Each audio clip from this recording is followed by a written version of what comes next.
Sir Handel was on his way home from the quarry.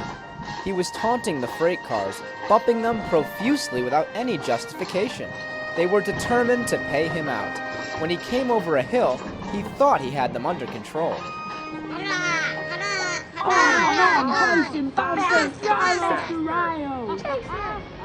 Charge! Let's crash into something! Stop! Stop! Sir Handel cried out in alarm, but it was too late. He clattered over some old points and into an abandoned shed. With a splintering crash, Sir Handel fell onto his side, and the rest was silent. Yeah! Oh man, is the ride over? Oh, my aching boiler. Luckily, no one was hurt, excluding his driver, who had a bad knee to begin with, and didn't necessarily appreciate Sir Handel's recent adventure. This is all your fault, you know. Knock it off! Sorry. Well, I'll be. This place must be abandoned for years. Look at all these crates.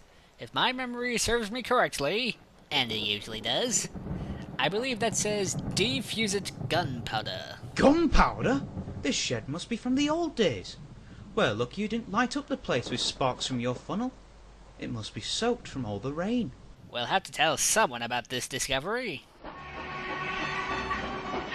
A few weeks later, the Thin Controller had his own predicament. What on earth am I supposed to do with all this gunpowder?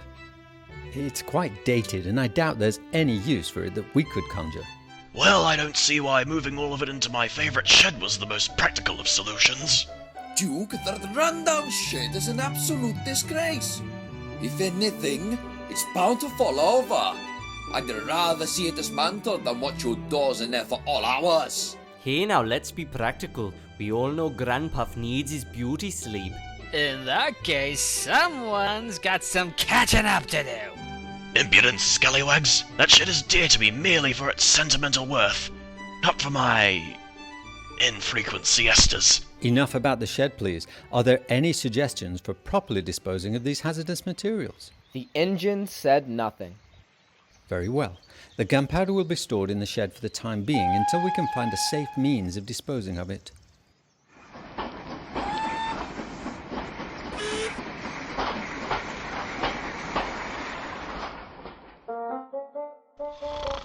The next day, Bertram was pulling some loaded cars to the other end of the line. He saw Duke resting on a siding. Wake up, idle wheels of the devil's workshop. Come hither and work hard like a proper engine. It's a glorious day. What? I'm awake.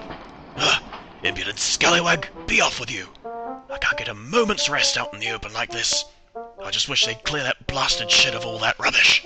Oh, don't be that way, Duke. We must glide forward, strong, stable, elegant and valiant. Never give up, never surrender, that's it now. Forward one wheel, and another, and the steam pressure never ceases to be. Oh, this is the life. Oh, hey now. Now, wait a minute, my coupling, it seems... We've broken away, we're free at last. Uh-oh. That can't be good.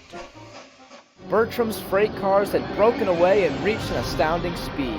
The guard, fearing for the worst, abandoned the train after the handbrake had stuck. Eventually, the train veered into an old shed, which was met by a massive explosion. The shed was in smithereens.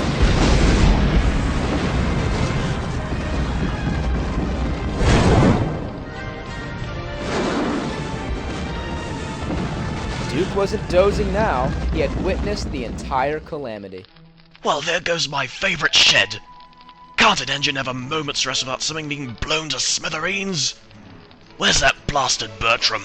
Good riddance. Stupid cars that I hate, and I don't like cars because they're cars and they're not coaches and I don't like them. I suppose we managed to simultaneously dispose of all of that gunpowder and Duke's unsightly shed. At first glance, I'm willing to characterize the day's events as a double whammy, so to speak. But recognizing that no one has been hurt, I think we still have a lot to be thankful for. I never fancied that shed much anyway.